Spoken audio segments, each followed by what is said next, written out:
Welcome to Kenton Teaches. Enjoy the video. You already have your clips. Now start quickly.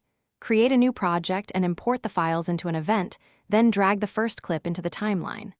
Once done, enable snapping and skimming so you see playhead positions and can scrub fast.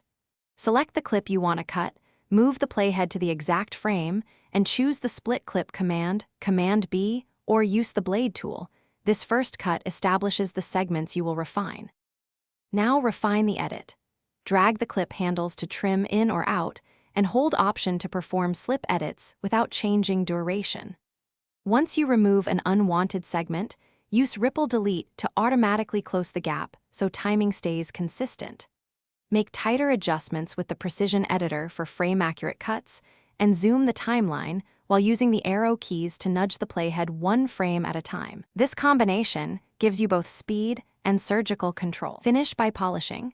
Add short transitions or cut on action to make joins invisible, and apply audio fades so dialogue doesn't pop.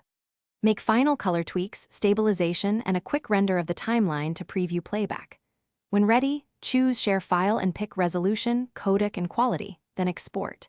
If something goes wrong, like exports failing or choppy playback, clear iMovie cache, free disk space, and restart iMovie. That troubleshooting step fixes most issues.